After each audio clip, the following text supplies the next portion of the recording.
We'll read from Genesis chapter 18 verse 14. ஆதியாகமம் 18ஆம் அதிகாரம் 14ஆம் வசனத்தை நாம் வாசிப்போம். கர்த்தரால் ஆகாத காரியம் உண்டோ? Is anything too hard for the Lord?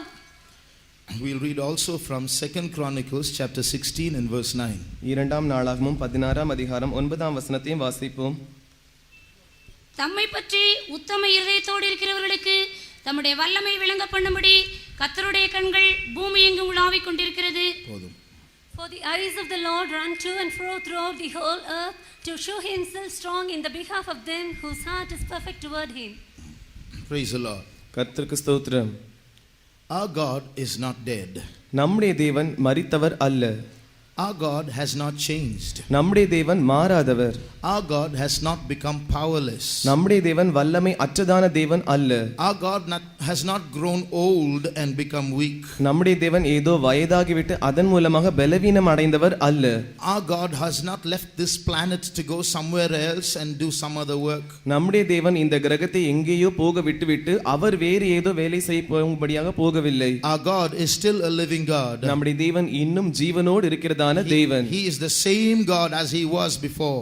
அவர் இதற்கு முன்பாக எப்படி இருந்தாரோ அதே தேவனாக இன்றும் திகழுகிறார். He has the same power that he always had. அவருக்கு எப்பொழுதும் என்ன வல்லமை இருந்ததோ அதே வல்லமை இன்றும் அவருக்கு இருக்கிறது. And his eyes are still running to and fro throughout the whole earth to reveal his power. அது மாத்திரமல்ல, தம்முடைய வல்லமை விளங்க பண்ணும்படியாக அவருடைய கண்களானது பூமி எங்கும் சுற்றி உலாவிக் கொண்டிருக்கிறது. And his eyes are upon this place to show his power. அது மாத்திரமல்ல, அவருடைய கண்களானது தம்முடைய வல்லமையை இந்த இடத்தில் விளங்க பண்ணும்படியாக இங்கே பதிக்கப்பட்டிருக்கிறது. In these 3 days of meetings we can hear his voice resounding, is anything too hard for me? இந்த 3 நாட்களாக நடந்ததான இந்த கூட்டத்தில் என்னால் ஆகாதான காரியம் ஒன்று உண்டோ என்கிறதான அவருடைய வார்த்தையானது இங்கே தொனித்துக் கொண்டிருந்தது. We just heard a magician's testimony. ஒரு மந்திரவாதியினுடைய சாட்சியை நாம் கேட்டோம். Magicians are people who join with the devil and create evil in this world. மந்திரவாதிகள் என்று சொல்கிறதான ஜனங்களானவர்கள் பிசாசோடு கூட அவர்கள் சேர்ந்து இந்த உலகத்தில் நாச மோசத்தை விளைவிக்கிறவர்கள். But our God who's powerful is able to go and save even magicians. ஆனால் வல்லமை வாய்ந்தவராகிய நம்முடைய தேவனானவர் இந்த மந்திரவாதிகளை போய் சந்தித்து ரட்சிக்கக்கூடிய வல்லமை உள்ளவராய் இருக்கிறார். A few years ago I went visiting to a house. சில வருடங்களுக்கு முன்பாக நான் ஒரு வீட்டை சந்திக்கும்படியாய் சென்றேன். There I met a sister. அங்கே நான் ஒரு சகோதரியை சந்தித்தேன். She was sharing her testimony. அவர்கள் தங்களுடைய சாட்சி என்னோடு கூட பகிர்ந்து கொண்டிருந்தார்கள். She was always busy praying or doing ministry. அவர்கள் எப்பொழுதும் ஒன்று ஜெபித்துக் கொண்டு அலுவலாய் இருப்பார்கள், இல்லாவிட்டால் ஊழியம் செய்து அலுவலாய் இருப்பார்கள். You can either hear the sound of prayer in her house or she'll be on the streets giving tracts. ஒன்று அவர்களுடைய வீட்டில் இருந்தால் அவர்களுடைய ஜெப சத்தத்தை நாம் கேட்கலாம், இல்லாவிட்டால் அவர்கள் வீதிகளில் இருந்து கைப்பிரதிகளை விநியோகித்துக் கொண்டு இருப்பார்கள். One day as she was sitting in the house praying, ஒரு நாள் அவர்கள் தங்களுடைய வீட்டில் ஜெபித்துக் கொண்டிருக்கும் போது one man walked into the house. ஒரு மனுஷன் வீட்டிற்குள் வந்தார். He said, I'm a magician. அவர் சொன்னார், நான் ஒரு மந்திரவாதி என்று சொன்னார். You say your Jesus is a true God. உம்முடைய இயேசுதான் உண்மையான தேவன் என்று நீர் சொல்லுகிறீர். Let us test and see if your Jesus is powerful. உங்களுடைய இயேசு வல்லமை உள்ளவரா இல்லையா என்று நாம் சோதித்து பார்ப்போம். So he sat opposite to her. எனவே அவர்களுக்கு அந்த சகோதரிக்கு முன்பாக இந்த மந்திரவாதி எதிராக உட்கார்ந்தார். And placed a jug of water in front of her. அவர்களுக்கு முன்பாக ஒரு பாத்திரத்தில் தண்ணீரை வைத்தார். And he challenged that sister. அந்த சகோதரியை பார்த்து இவர் சவால் விட்டார். Your Bible says that your God, if you have faith in your God, you can move a mountain. உங்களுடைய வேதாகமம் இப்படி உங்களுக்கு சொல்லுகிறது, உம்முடைய தேவனிடத்தில் உங்களுக்கு விசுவாசம் இருக்கும் என்றால் நீங்கள் ஒரு மலையை பெயர்ந்து போக பண்ணலாம். But let me see if your God is a true God. ஆனால் உங்களுடைய தேவன் உண்மையான தேவனா என்று நான் சோதித்து பார்க்கட்டும். I'm not asking you to move a mountain. I'm asking you to, in front of me, to move this jug of water. நான் உங்களை பார்த்து இந்த மலையை நகர வைக்கும்படியாக சொல்லவில்லை, உங்களுக்கு முன்பாக இந்த பாத்திரத்தில் வைக்கப்பட்டதான தண்ணீரை நகர வைக்கும்படியாய் சொல்லுகிறேன். If the Jesus you believe and the Bible you read is true, then move this jug of water. I can move it. நீங்கள் விசுவாசிக்கிறதான இயேசு உண்மையுள்ளவராக இருப்பார் என்றால், நீங்கள் வாசிக்கிறதான வேதாகமம் உண்மையுள்ளதாக இருக்கும் என்றால், நீங்கள் இந்த பாத்திரத்தை அப்படியே நகர்த்தி விட வேண்டும். நான் இந்த பாத்திரத்தின் தண்ணீரை நகர்த்துகிறேன். If you were in the place, what would you do? அந்த இடத்தில் நீங்கள் இருப்பீர்கள் என்றால் நீங்கள் என்ன செய்திருப்பீர்கள்? You would have developed fever that time itself. அந்த இடத்தில் அந்த நேரமே உங்களுக்கு காய்ச்சல் வந்திருக்கும். But that sister was full of faith. ஆனால் அந்த சகோதரி விசுவாசத்தினால் நிரம்பினதான ஒரு She சகோதரி. said, who said my Jesus cannot do it? My Jesus can do it. அவர்கள் சொன்னார்கள், யார் சொன்னது என்னுடைய இயேசுவினால் முடியாது என்று? என்னுடைய இயேசுவினால் முடியும். But this is not something to be done inside a room in private in front of you and me. ஆனால் இந்த காரியமானது ஏதோ ஒரு அறைக்குள்ளாக உட்கார்ந்து கொண்டு உனக்கும் எனக்கும் முன்பாக தனியாக செய்ய வேண்டியதான ஒரு காரியம் அல்ல. Since you are making a challenge, let everyone know that you are making a challenge. நீ ஒரு சவால் விடுகிறபடினால் எல்லாரும் நீ என்னை பார்த்து சவால் விடுகிறாய் என்று அறிந்து கொள்ளட்டும். This is not the time to accept the challenge. இந்த நேரமானது நான் சவாலை ஏற்றுக்கொள்ளக்கூடியதான நேரம் அல்ல. But we will have this competition in front of the public. ஆனால் இந்த போட்டியை நாம் பொது ஜனங்களுக்கு முன்பாக வைத்துக் கொள்வோம். You select a ground. நீ ஒரு இடத்தை தெரிந்து கொள். You select a date. ஒரு தேதியை நீ தெரிந்து கொள். And put notices everywhere. எல்லா இடத்திலும் அதை அறிவிக்கிறதான அந்த நோட்டீஸ்களை ஒட்டிவிடு. And say that there is such a contest going on. இப்படிப்பட்டதான ஒரு போட்டி போய் கொண்டிருக்கிறது என்று நீ அவர்களிடத்தில் அறிவிக்க வேண்டும். On that date you come to the ground, I will come to the ground. Put the jug of water in the middle. அந்த குறிப்பிட்ட நாளில் நீயும் அந்த இடத்திற்கு வர வேண்டும், நானும் அந்த இடத்திற்கு வருவேன். அந்த பாத்திரத்தின் தண்ணீரை நாம் முன்பாக 2 பேருக்கு முன்பாக வைப்போம். And then we'll see if my God is alive or not. அதற்கு பிறகு என்னுடைய தேவன் உயிரோடு இருக்கிறாரா இல்லையா என்று நாம் பார்ப்போம். The magician accepted the challenge. மந்திரவாதி இந்த சவாலை ஏற்றுக்கொண்டான். After a few days கொஞ்ச நாட்கள் கழித்து he came back to the house அவன் மறுபடியும் வீட்டிற்கு திரும்பி வந்தான். and said, sister, I'm scared. சகோதரியே, எனக்கு பயமா இருக்கிறது என்று அவன் சொன்னான். I'm not accepting the challenge. நான் இந்த சவாலை ஏற்றுக்கொள்ளவில்லை. And he cancelled the program and the competition. அவன் அந்த போட்டியும் நிகழ்ச்சியையும் ரத்து செய்து விட்டான். Today he's a saved person. இன்று அவர் ஒரு ரட்சிக்கப்பட்ட நபராய் இருக்கிறார். He is going with that sister distributing tracts. இப்பொழுது அந்த சகோதரியோடு கூட அவரும் சேர்ந்து கொண்டு கைப்பிரதிகளை விநியோகிக்கிறார். Is there anything too hard for the Lord? கர்த்தரால் ஆகாத காரியம் உண்டோ? Our God is a specialist in difficulties. நம்முடைய தேவன் கஷ்டங்களமான காரியங்களில் அவர் நிபுணராய் இருக்கிறார். Our God is a specialist in impossibilities. நம்முடைய தேவன் அசாத்தியமான காரியங்களில் நிபுணராய் இருக்கிறார். Someone was expressing how powerful our God is. நம்முடைய தேவன் எவ்வளவு வல்லமையுள்ளவர் என்பதை பற்றி ஒருவர் விளக்கிக் கொண்டிருந்தார். He was saying, அவர் இப்படி சொன்னார். Jesus went to the tomb of Lazarus and said, Lazarus, come forth. இயேசுவானவர் லாசருவினுடைய கல்லறைக்கு முன்பாக சென்று லாசருவே வெளியே வா என்று அழைத்தார். Jesus had to specify the name of Lazarus. இயேசுவானவர் லாசரு என்கிறதான பெயரை குறிப்பாய் சொல்ல வேண்டியதாய் இருந்தது. You know why? ஏன் என்று உங்களுக்கு தெரியுமா? Because if he did not say Lazarus come forth but said only come forth, all the people in all the tombs there would have come out. லாசருவே வெளியே வா என்று சொல்லாமல் அவர் வெறுமையாக வா வெளியே என்று அவர் சொல்வார் என்றால் சுற்றிலும் இருக்கிறதான அத்தனை கல்லறைகளிலும் இருக்கிறதான சவங்கள் வெளியே உயிரோடு எழும்பி வந்துவிடும். So powerful is our God. அந்த அளவுக்கு வல்லமை வாய்ந்ததான தேவன் நம்முடைய தேவன். Is there anything too hard for the Lord? கர்த்தரால் ஆகாத காரியம் உண்டோ? That same God, unchanging God, all powerful God is in our midst today. அதே தேவன், மாறாத தேவன், சர்வ வல்லமையுள்ள தேவன் நம்முடைய மத்தியில் இருக்கிறார். Shout a loud hallelujah for such a God. அப்படிப்பட்ட தேவனை பார்த்து ஒரு சத்தமாய் அல்லேலூயா சொல்லுங்கள். Hallelujah. Our God is not a God who will sit back and fold his hands and look for people to beg him, Lord, please show your power. நம்முடைய தேவன் ஏதோ அவர் அப்படியே கைகளை கட்டி உட்கார்ந்து கொண்டிருக்கும் போது ஜனங்கள் அவரை பார்த்து தயவு செய்து எங்களுக்கு விடுதலை தாரும் ஆண்டவரே என்று நம்மை கெஞ்ச வைக்கிற தேவன் நம்முடைய தேவன் அல்ல. He is a God who longs to show his power. தம்முடைய வல்லமை விளங்க பண்ணும்படியாக அவர் ஏங்கிக் கொண்டிருக்கிறதான தேவனாய் இருக்கிறார். The reason why that power is not being revealed is not because he has gone to sleep, not because he is powerless. The fault is on our side. அவருடைய வல்லமை நம்முடைய மத்தியில் விளங்காமல் இருக்கிறதான காரணம் என்னவென்றால் அவர் ஏதோ தூங்க போய்விட்டார் என்று அல்ல, அவரிடத்தில் ஏதோ வல்லமை குறைந்து விட்டது என்று அல்ல, அது நம்முடைய சார்பில் தான் இருக்கிறது. Yesterday we heard how we lack faith. நேற்று நம்முடைய ஜீவித்தில் எப்படி விசுவாசம் குறைவா இருக்கிறது என்பதை பற்றி நாம் கேட்டோம். Today we will see how we require one more requisite. இன்று நமக்கு இன்னொரு தேவை என்னவா இருக்கிறது என்பதை பற்றி நாம் கேட்போம். This verse we just read, இப்பொழுது நாம் வாசித்ததான வசனம், the Lord is looking for a chance to show his power provided you walk uprightly before him. தேவனானவர் தம்முடைய வல்லமை விளங்க பண்ணும்படியாக அவர் ஒரு தருணத்தை எதிர்பார்த்து கொண்டிருக்கிறார். அதோடு கூட நீங்கள் செம்மையானவர்களாக இருக்கிறீர்களா இல்லையா என்று பார்த்து அதற்கேற்றவாறு அவர் கிரியை செய்யும்படியாக. His eyes are traveling throughout the whole earth looking for upright people to show his power through them. அவருடைய கண்களானது பூமி எங்கும் சுற்றி உலாவிக் கொண்டிருக்கிறது. ஏனென்றால் உத்தம இருதயத்தோடு இருக்கிறவர்கள் மூலமாக அவர் தம்முடைய வல்லமையை விளங்க பண்ணும்படியாக. Now what is this word uprightness? இந்த உத்தமம் என்று சொன்னால் இதனுடைய அர்த்தம் என்ன? There are many ways you can explain it. இதை பற்றி பல வழிகளில் நீங்கள் விவரிக்கலாம். One way you can define uprightness is love for the truth.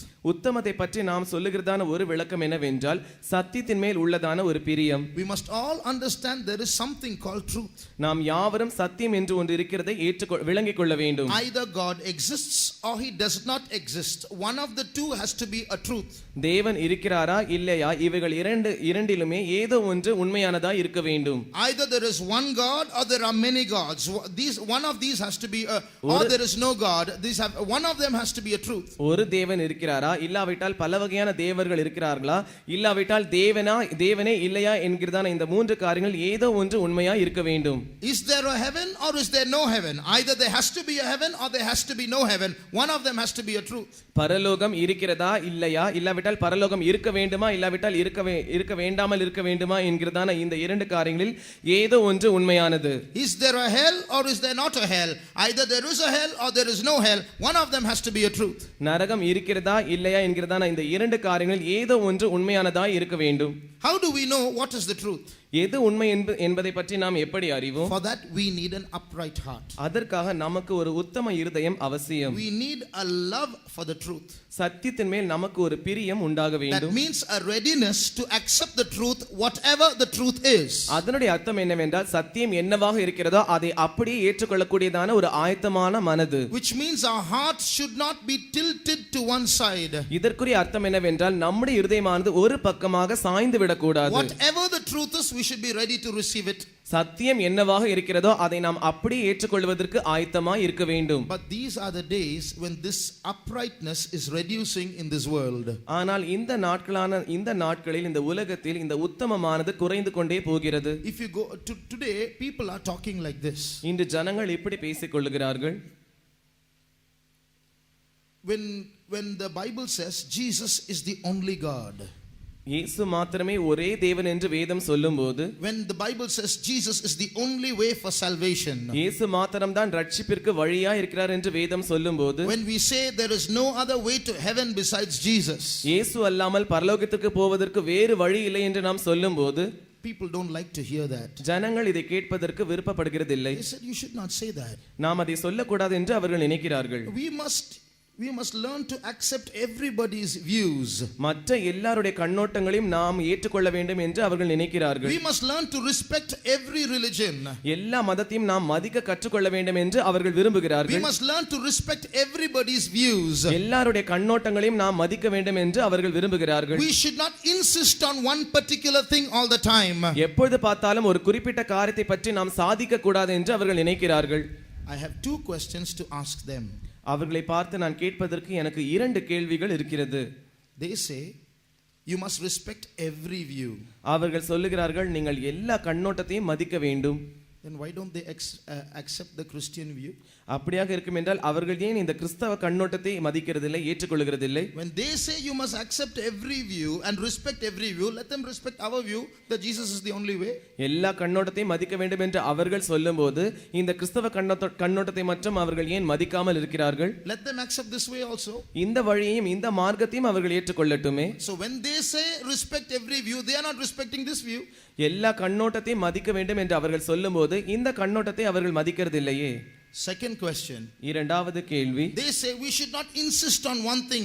அவர்கள் சொல்லுகிறார்கள் ஒரு குறிப்பிட்ட காரியத்தை நீங்கள் சாதித்து பேசக்கூடாது. But when they say that, they are trying to insist one thing, isn't it? அவர்கள் இதை சொல்லும்போது அவர்களே ஏதோ ஒரு குறிப்பிட்ட காரியத்தை சாதித்து தான் பேசுகிறார்கள். Why should you insist? நீங்கள் ஏன் அதை சாதிக்க வேண்டும்? Why should you insist that we should not insist? While you are saying don't insist, you are insisting. நாங்கள் சாதித்து பேசக்கூடாது என்று நீங்கள் சொல்லும்போது நீங்களே அதை சாதித்து பேசுகிறவர்களாய் இருக்கிறீர்கள். So this is the new generation that is coming up. இதுதான் புதியதாக வந்து கொண்டிருக்கிறதான தலைமுறை. A generation that does not love the truth. சத்தியத்தை நேசிக்காமல் இருக்கிறதான ஒரு தலைமுறை. People who are ready to accept everything as long as we are one, even if it's lies. பொய்யாக இருந்தாலும் கூட நாம் எந்த அளவுக்கு ஜனங்களோடு கூட ஒன்றாக சேர்ந்து இருக்கிறோமோ அது வரைக்கும் ஜனங்கள் நம்மை ஏற்றுக்கொள்வதற்கு ஆயத்தமா இருக்கிறார்கள். The Bible speaks of willing ignorance. வேதம் சொல்லுகிறது அவர்கள் மனதார அறியாமல் இருக்கிறார்கள் என்று. No need to read that verse. It's in 2 Peter 3:5. The Bible says a group of people are willingly ignorant in the last days. வாசிக்க வேண்டாம். 2 பேதுரு 3 அதிகாரம் 5 வசனத்தில் இருக்கிறது, கடைசி நாட்கள் ஜனங்கள் மனதார அறியாமல் இருப்பார்கள் என்று அங்கே எழுதப்பட்டிருக்கிறது. What does that mean? அதனுடைய அர்த்தம் என்ன? To be ignorant means I don't know. அறியாமல் இருப்பது என்று சொல்லுவது எனக்கு தெரியாது என்பது. To be willingly ignorant means மனதார அறியாமல் இருப்பது என்று சொல்லும்போது I don't want to know. எனக்கு அறிவதற்கு விருப்பம் இல்லை. So that both are different. இந்த இரண்டு காரியங்களுக்கும் இடையே வித்தியாசம் இருக்கிறது. I don't know is different. I don't want to know is different. எனக்கு தெரியாது என்பது வித்தியாசமானது, எனக்கு தெரிய வேண்டியதான அவசியம் எனக்கு இல்லை என்று சொல்வது அதை காட்டிலும் வித்தியாசமானது. So these days people are arising who don't want to know the truth. எனவே இந்த நாட்களில் சத்தியம் வேண்டாம் என்று சொல்லுகிறதான ஜனங்கள் எழும்பிக் கொண்டிருக்கிறார்கள். One day a Christian met an atheist. ஒரு நாள் ஒரு கிறிஸ்தவன் ஒரு நாத்திகவாதியை சந்தித்தார். And the Christian asked the atheist, அந்த கிறிஸ்தவர் அந்த நாத்திகவாதியை பார்த்து கேட்டார், give me half an hour. எனக்கு அரை மணி நேரம் அவகாசம் கொடுங்கள். In half an hour I will prove to you that God exists. அரை மணி நேரத்தில் தேவன் உண்மையாகவே இருக்கிறார் என்று நான் உங்களுக்கு நிரூபிக்கிறேன். If I prove to you that God exists, will you accept God? தேவன் இருக்கிறார் என்று நான் உங்களுக்கு நிரூபிப்பேன் என்றால் நீங்கள் தேவனை ஏற்றுக்கொள்வீர்களா? The atheist said no. அப்பொழுது அந்த நாத்திகவாதி சொன்னான், நான் ஏற்றுக்கொள்ள மாட்டேன். So you see there, even though a proof is given, the heart does not want to accept. That is called willing ignorance. I don't want to know. எனவே இங்கே நீங்கள் பார்க்கும்போது அங்கே நிரூபணம் அவனுக்கு கொடுக்கப்பட்டாலும் கூட ஏற்றுக்கொள்ளக்கூடியதான ஒரு மனது அவருக்கு இல்லை. எனவே மனதார அறியாமல் இருக்கிறார்கள். அறிய வேண்டும் என்கிறதான விருப்பமும் அவர்களுக்கு இருக்கிறதில்லை. People through education they think they are becoming so intelligent, they don't want to know the truth. ஜனங்கள் தங்கள் பெற்றிருக்கிறதான கல்வியின் மூலமாக மிகவும் புத்திசாலிகள் என்று நினைத்துக் கொள்கிறார்கள். அதன் மூலமாக அவர்கள் சத்தியம் வேண்டாம் என்று விலக்கி வைக்கிறார்கள். So the sincerity of the heart, the uprightness of the heart is reducing day by day amongst people. எனவே இருதயத்தில் இருக்கிற உத்தமமும் செம்மையும் ஜனங்கள் மத்தியில் நாளுக்கு நாள் குறைந்து கொண்டே போகிறது. If anyone is here who has come newly, எனவே இங்கே யாராவது ஒருவர் புதிதாக இங்கே வந்திருப்பீர்கள் என்றால் I request you, please let us set our heart right. If the truth is given here, let us accept it as the truth. நான் உங்களை பார்த்து தயவாய் வேண்டிக் கொள்கிறேன், நாம் நம்முடைய இருதயங்களை சரிப்படுத்தி செம்மையாக்கிக் கொள்வோமாக.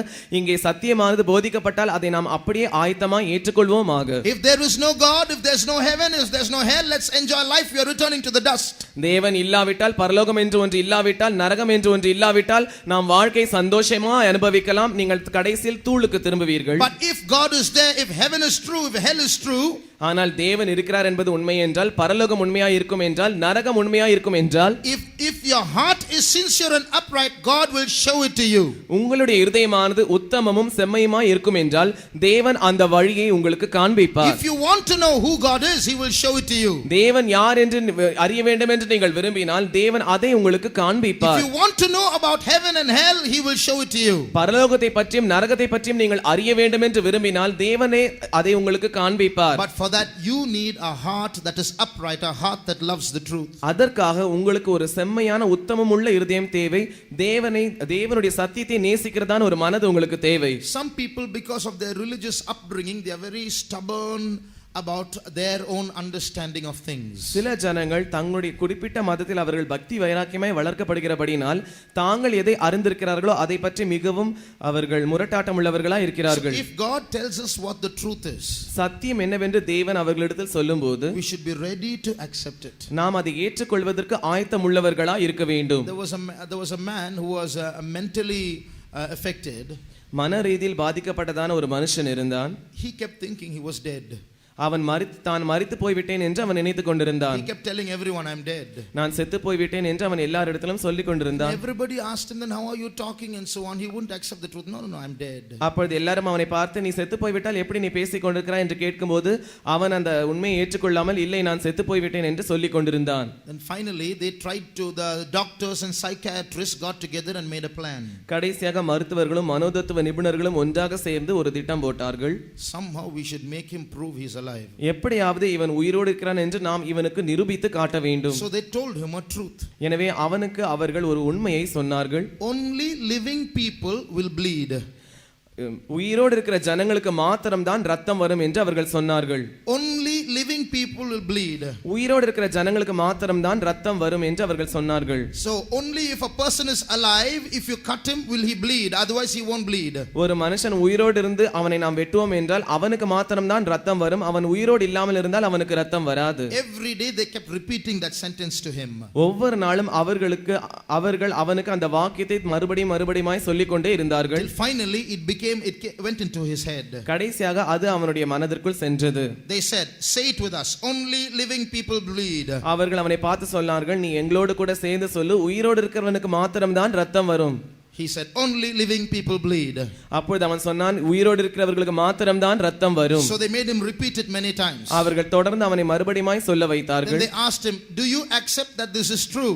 அப்பொழுது அவர்கள் அவனை பார்த்து, இது உண்மை என்று நீ ஒத்துக்கொள்ளுகிறாயா என்று கேட்டார்கள். He said, yes, it is true. அப்பொழுது அவன் சொன்னான், ஆம் உண்மைதான். Immediately one doctor took a blade and cut his hand. உடனே ஒரு மருத்துவர் கத்தி எடுத்து அவனுடைய கையில் வெட்டினார். He started bleeding. அவனுக்கு ரத்தம் வழிய ஆரம்பித்தது. Now what do you say? இப்பொழுது நீ என்ன சொல்லுகிறாய்? He said, even dead people bleed. அவன் சொன்னான், இல்லை, மரித்த ஜனங்களுக்கு கூட ரத்தம் வரும். So all their plans was failed. எனவே அவர்களுடைய எல்லா திட்டங்களும் தோல்வி அடைந்தது. So he was stubbornly sticking to his truth. I am dead. No matter what you prove, I am dead. எனவே அவனுக்கு என்ன உண்மையாக தோன்றினதோ அந்த உண்மையை அவன் சாதித்துக் கொண்டிருந்தான். நான் செத்து போய்விட்டேன் என்று அதே அவன் சாதித்துக் கொண்டிருந்தான். Like this, if we stubbornly, unreasonably cling to our own understanding, இதை போலவே நாம் நம்முடைய விளக்கத்திற்கு ஏற்றவாறு பிடிவாதமாக அந்த விளக்கத்தை பற்றி பிடித்துக் கொண்டிருப்போம் என்றால், even if it is a lie, I'll believe it because my parents taught it to me. அது பொய்யாக இருக்கும் என்றாலும் கூட என்னுடைய பெற்றோர்கள் எனக்கு கற்றுக் கொடுத்தார்களே, எனவே நான் அதை பின்பற்றுகிறேன். The power that exists behind the truth will not work in our lives. சத்தியத்திற்கு பின்பாக கிரியை செய்கிறதான அந்த வல்லமையானது நம்முடைய வாழ்க்கையில் கிரியை செய்யாது. There's a verse in the Bible, God himself said it.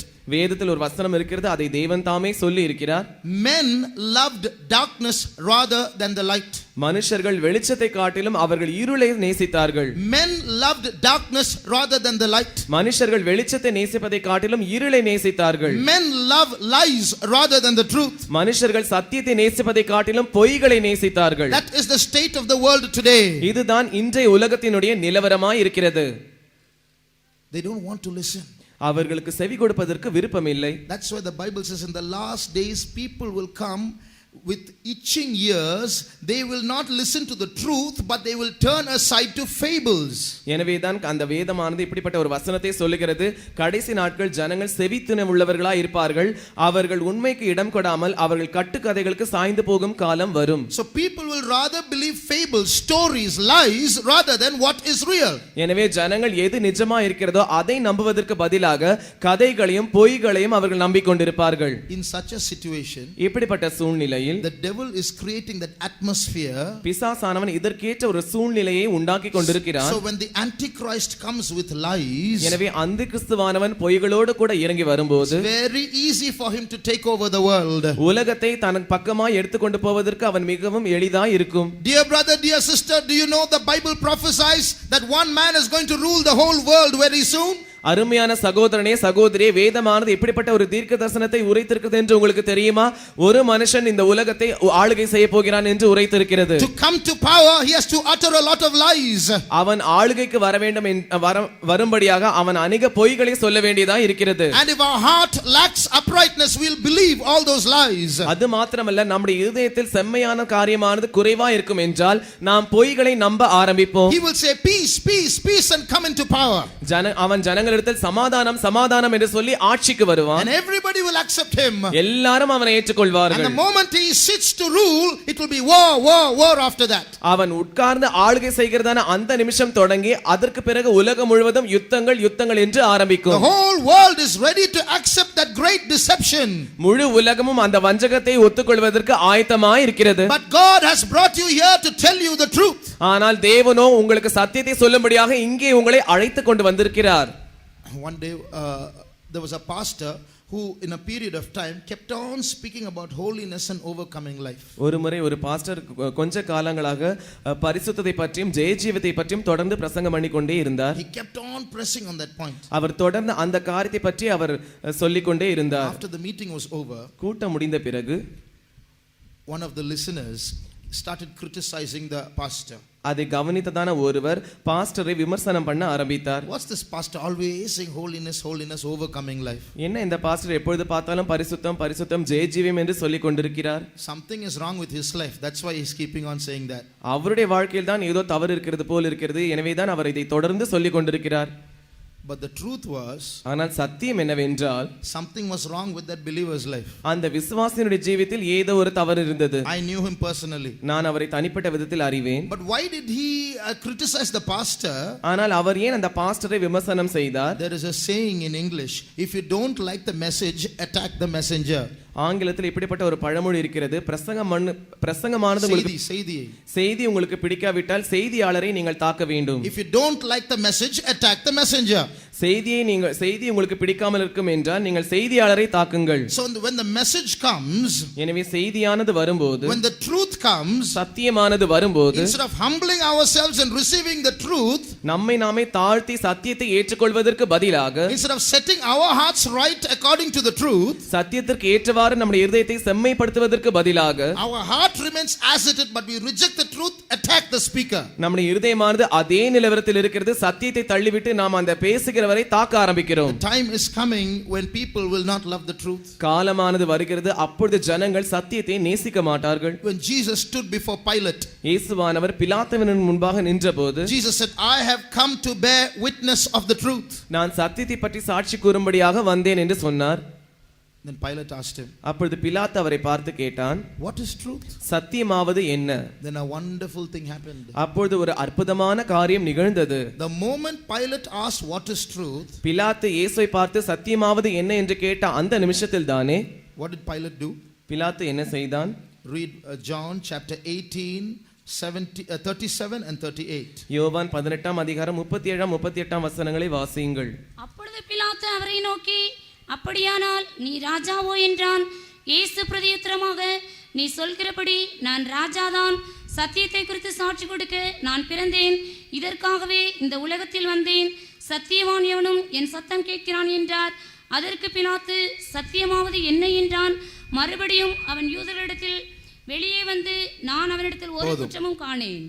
He asked, Pilate therefore said unto him, art thou a king then? Jesus answered, thou sayest that I am a king. To this end was I born, and for this cause came I into the world, that I should bear witness unto the truth. Everyone that is of the truth heareth my voice.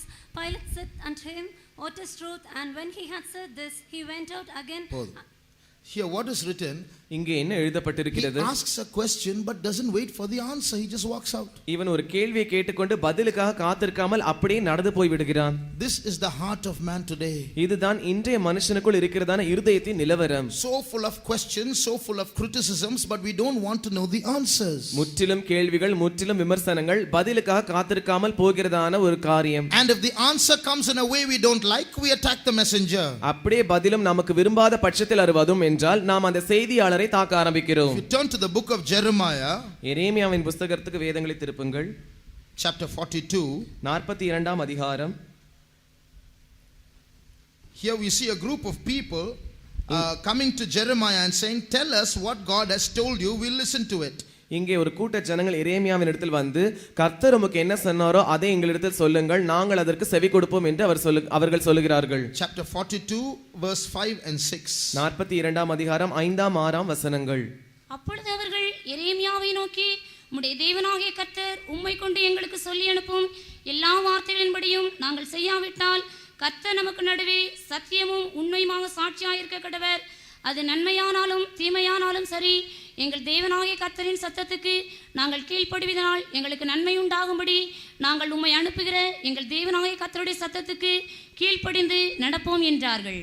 Then they said to Jeremiah, the Lord be a true and faithful witness between us, if we do not even according to all things for the which the Lord thy God shall send thee to us, whether it be for good or whether it be evil, we will obey the voice of the Lord our God to whom we will send thee. So what is written here? இங்கே என்ன எழுதப்பட்டிருக்கிறது? A group of people are coming to Jeremiah and asking, Tell us what God is saying, whether it is good or bad, we will listen. ஒரு கூட்ட ஜனங்கள் எரேமியாவின் இடத்தில் வந்து கர்த்தர் நமக்கு என்ன சொன்னார் என்று எங்களிடத்தில் சொல்லுங்கள், அது நன்மையானாலும் தீமையானாலும் நாங்கள் அதற்கு கீழ்ப்படிவோம் என்று சொல்லுகிறார்கள். Jeremiah said, all right, I will declare it to you, I will keep back nothing from you. அப்பொழுது எரேமியா சொல்லுகிறார், நான் அப்படியே உங்களுக்கு எல்லா காரியங்களையும் சொல்லுகிறேன், ஒன்றையும் மறைத்து வைக்க மாட்டேன் என்று அவர் சொல்லுகிறார். And when Jeremiah finished speaking, எரேமியா பேசி முடித்த பிறகு the same people, what did they say? அதே ஜனங்கள் அவர்கள் என்ன சொல்லுகிறார்கள்? Read chapter 43 verses 1 and 2. 43ஆம் அதிகாரம் முதல் 2 வசனங்களை வாசியுங்கள். எரேமியா சகல ஜனங்களுக்கும் அவருடைய தேவனாகிய கர்த்தர் தன்னை கொண்டு அவர்களுக்கு சொல்லி அனுப்பின எல்லா வார்த்தைகளையும் சொன்னான்.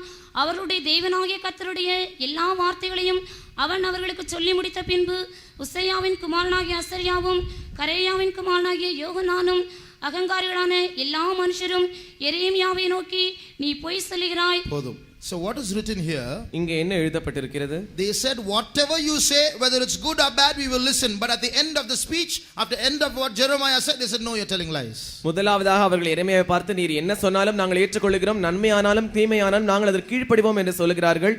எரேமியா சொல்லி முடித்த பின்பு, இல்லை நீ பொய் சொல்லுகிறாய் என்று அவர்கள் சொல்லுகிறார்கள். God has not sent you. கர்த்தர் உம்மை அனுப்பவில்லை. So if you don't like the message, attack the messenger. எனவே உனக்கு செய்தி பிடிக்கவில்லை என்றால் செய்தியாளரை தாக்கு. They did not like the message of Jesus. அவர்களுக்கு இயேசுவினுடைய செய்தி பிடிக்கவில்லை. So they attacked the messenger. எனவே செய்தியாளரை அவர்கள் That's தாக்கினார்கள். what happened in the days of Jesus. அதுதான் இயேசுவின் நாட்களில் நடந்தது. He said, I am the way, the truth and the life. நானே வழியும் சத்தியமும் ஜீவனுமாய் இருக்கிறேன் என்று அவர் சொன்னார். Besides me, no way to go to God. என்னை அல்லாமல் தேவனிடத்துக்கு போக உங்களால் கூடாது என்று அவர் The சொன்னார். people did not like the message. ஜனங்களுக்கு அந்த செய்தி விருப்பமில்லை. So they attacked the messenger. எனவே அவர்கள் செய்தியாளரை So தாக்கினார்கள். they could not find an excuse, a reason to attack the messenger. அந்த செய்தியாளரை தாக்குவதற்கு அவர்களுக்கு எந்த சாக்கு போக்கும் எந்த காரணமும் கிடைக்கவில்லை. So they raised up false witnesses and attacked the messenger. எனவே அவர்கள் பொய் சாட்சிகளை எழுப்பி அந்த செய்தியாளரை தாக்கினார்கள். Through lies they crucified the messenger. பொய்களினால் அந்த செய்தியாளரை அவர்கள் சிலுவையில் அறைந்தார்கள். But today, ஆனால் இன்று the attack on the messenger has become part of our message. அந்த செய்தியாளரை தாக்குகிறதான அந்த தாக்குதலானது நம்முடைய செய்தியினுடைய ஒரு பகுதியாக மாறிவிட்டது. The attack on Jesus has become part of our message. இயேசுவின் மேல் இருந்ததான அந்த தாக்குதலானது நம்முடைய செய்தியின் ஒரு பகுதியாய் மாறிவிட்டது. They attacked him through envy. அவர்கள் பொறாமையினால் அவரை தாக்கினார்கள். They attacked him because they did not like the truth. சத்தியம் அவர்களுக்கு விருப்பமில்லாமல் இருந்தபடியினால் அவர்கள் அவரை தாக்கினார்கள். But the very attack on Jesus has become the gospel.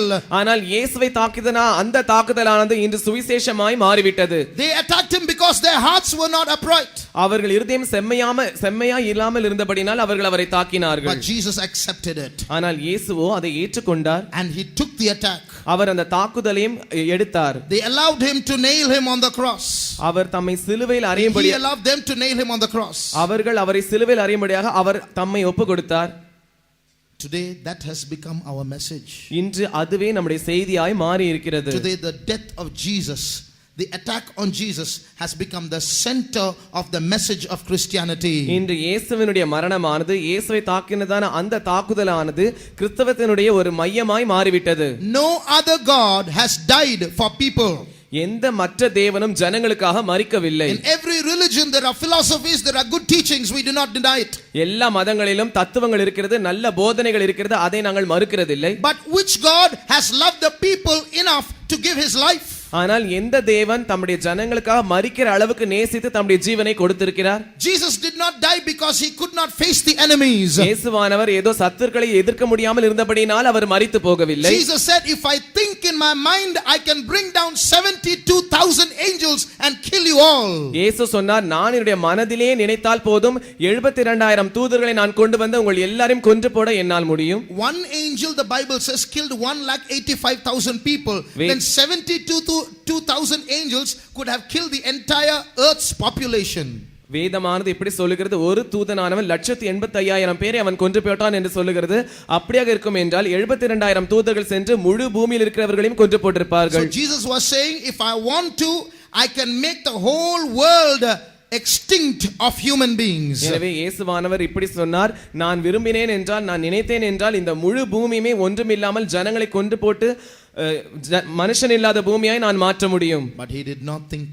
ஆனால் அவரோ அதை நினைக்கவில்லை. Jesus allowed the attack on himself. இயேசு தம்மேல் வந்ததான அந்த தாக்குதலுக்கு இடம் கொடுத்தார். Because he loved the people. ஏனென்றால் அவர் ஜனங்களை நேசித்தார். He loved not Christians. அவர் கிறிஸ்தவர்களை மாத்திரம் நேசிக்கவில்லை. He loved every human being on earth. பூமியில் இருக்கிற ஒவ்வொரு மனுஷ பிறவியையும் அவர் நேசித்தார். He loved not only rich people. அவர் ஏதோ ஐஸ்வரியவான்களை மாத்திரம் He நேசிக்கவில்லை. loves every human being on earth. பூமியில் இருக்கிற எல்லா மனுஷர்களையும் அவர் நேசித்தார். My Jesus loves the president of America as much as he loves the beggar on the street. என்னுடைய இயேசுவானவர் அந்த அமெரிக்க ஜனாதிபதியை எப்படி நேசிக்கிறாரோ அதே அளவுக்கு தெருவில் இருக்கிறதான பிச்சைக்காரனையும் அவர் நேசிக்கிறார். You and I are supposed to be dead.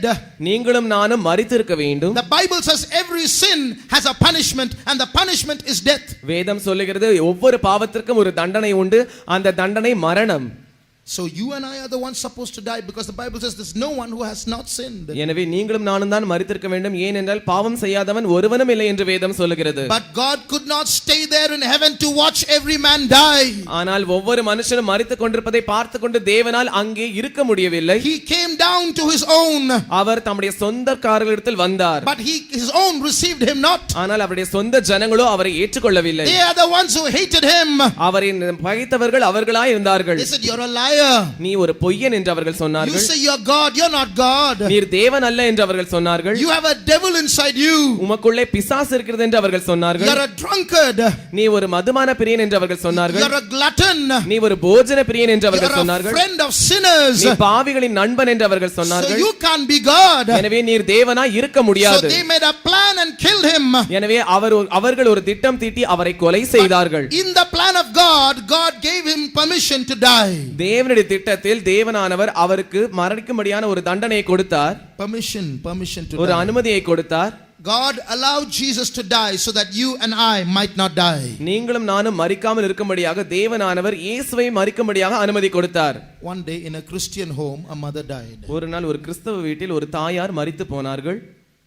The little girl was there, 4 years old. அங்கே ஒரு சிறிய பெண் பிள்ளை இருந்தால் 4 வயது. About 4 years old. ஏறக்குறைய 4 வயது. When she saw her mother's body, அவள் தன்னுடைய தாயாரனுடைய சரீரத்தை பார்த்தபோது, the father was a preacher. அவளுடைய தகப்பனார் ஒரு பிரசங்கியாராய் இருந்தார். He would often say, Jesus died for you. அவர் அடிக்கடி இப்படி சொல்லுவார், இயேசு உங்களுக்காக மரித்தார் என்று. Jesus died so that you may not die. நீங்கள் மரிக்காமல் இருக்கும்படியாக இயேசு உங்களுக்கு மரித்தார். Then this little child asked a question. அப்பொழுது இந்த சிறிய பிள்ளை ஒரு கேள்வியை கேட்டது. Daddy, you often say Jesus died so that we may not die. அப்பா, நீங்கள் அடிக்கடி நாம் மரிக்காமல் இருக்கும்படியாக இயேசு மரித்தார் என்று சொல்லுகிறீர்கள். Then why did mommy die? அப்படியாக இருக்கும் என்றால் ஏன் அம்மா மரித்து போனார்கள்? He did not have an answer to say for a minute. ஒரு நிமிஷத்திற்கு அந்த கேள்விக்கு என்ன பதில் சொல்ல வேண்டும் என்று அவர் அறியாமல் இருந்தார். Suddenly he saw a lorry standing on the roadside. திடீரென்று சாலையில் ஒரு லாரி நிற்பதை அவர் பார்த்தார். And the shadow of the lorry stretched across the road. அந்த லாரியினுடைய நிழலானது அந்த சாலையின் மேல் நீண்டு பட்டிருந்தது. Then he asked the girl, do you see that lorry there? அப்பொழுது அந்த சிறிய பிள்ளை அவர் பார்த்து, அங்கே உன்னால் லாரியை பார்க்க முடிகிறதா என்று கேட்டார். Yes. ஆம். Can you see the shadow of the lorry across the road? அந்த லாரியினுடைய நிழலை அந்த சாலையின் மேல் உன்னால் பார்க்க முடிகிறதா? Yes. ஆம். Would you like the lorry to go over your head or the shadow to go over your head? அந்த லாரியானது உன்னுடைய தலையின் மேல் போவதற்கு நீ விருப்பம் கொள்வாயா, இல்லாவிட்டால் அந்த லாரியினுடைய நிழல் உன்மேல் படும்படியாக நீ விருப்பமாய் இருப்பாயா? I would like the shadow to go over my head. அந்த லாரியினுடைய நிழல் என்னுடைய தலைமேல் போவதற்கு நான் விருப்பமாய் இருக்கிறேன். Do you know, child? The lorry went over Jesus' head. The shadow went over mommy's head. பிள்ளையே, உனக்கு தெரியுமா, லாரியானது இயேசுவினுடைய தலையின் மேல் ஏறி சென்றது, அந்த லாரியினுடைய நிழலானது அம்மாவின் மேல் ஏறி சென்றிருக்கிறது. Jesus faced the actual death, and today mommy is only facing what is the shadow of death. She is only sleeping. இயேசுவானவர் உண்மையான மரணம் எதுவோ அந்த மரணத்தை சந்தித்தார். அம்மா இன்று மரணத்தினுடைய நிழலை தான் சந்தித்திருக்கிறார்கள். Hallelujah! Today this gospel of the cross is the power of God.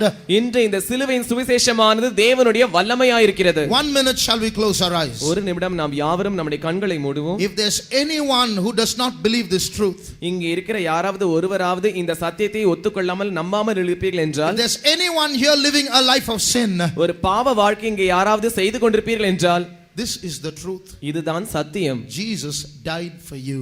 இயேசுவானவர் உங்களுக்காக மரித்தார். If with an upright heart you will accept this truth, ஒரு உத்தமமுள்ள இருதயத்தோடு நீங்கள் இந்த சத்தியத்தை ஏற்றுக்கொள்வீர்கள் என்றால், you may be a murderer of 10 people. நீங்கள் ஒருவேளை 10 பேரை கொலை செய்ததான ஒரு கொலை பாதகனாய் இருக்கலாம். You may be a prostitute. ஒருவேளை நீங்கள் ஒரு விபச்சாரக்காரனாய் இருக்கலாம். You may be a continuous drunkard. இல்லாவிட்டால் நீங்கள் ஒரு தொடர்ந்து குடிக்கிறதான ஒரு மதுபானக்காரனாய் Or you இருக்கலாம். may be a chain smoker. இல்லாவிட்டால் நீங்கள் தொடர்ந்து புகைப்பிடிக்கிறவராய் இருக்கலாம். It does not matter. அது தேவனுக்கு காரியமே அல்ல. The punishment that should have met you, Jesus has taken. உங்களை சந்திக்க வேண்டியதான அந்த தண்டனையை இயேசு எடுத்துக்கொண்டார். The lorry went over his head and the shade over yours. லாரியானது அவருடைய தலையின் மேல் ஏறி சென்றது, அதனுடைய நிழல் தான் உங்கள் மேல். If you believe in him, நீங்கள் அவரை நம்பினால், Jesus says, இயேசு சொல்லுகிறார், he that believeth on me, என்னை விசுவாசிக்கிறவன் though he were dead, yet shall he live. அவன் மரித்தாலும் பிழைப்பான். Whosoever liveth and believeth in me shall never die. என்னை விசுவாசித்து இருக்கிறவன் அவன் மரிக்க மாட்டான். Will you give your heart to Jesus? உங்களுடைய இருதயத்தை நீங்கள் இயேசுவினிடத்தில் கொடுப்பீர்களா? If you believe that he died for you, அவர் உங்களுக்காக மரித்தார் என்று நீங்கள் நம்புவீர்கள் என்றால், if you believe that he shed his blood for you, அவர் தம்முடைய இரத்தத்தை உங்களுக்காக சிந்தினார் என்று நீங்கள் விசுவாசிப்பீர்கள் என்றால், did you not hear the testimony how one drop of blood from the cross from the feet of Jesus entered into that brother's head and healed him? நீங்கள் சாட்சியில் கேட்டீர்களே, அந்த சாட்சியில் சிலுவையில் தொங்கப்பட்டதான அந்த இயேசுவினுடைய பாதத்திலிருந்து ஒரு சொட்டு ரத்தமானது அவருடைய தலையின் மேல் விழுந்தது, அவருடைய தலை முழுவதும் பரவி அவருடைய புண்ணை அது சுகமாக்கினது. That blood can heal your soul and heal your body too.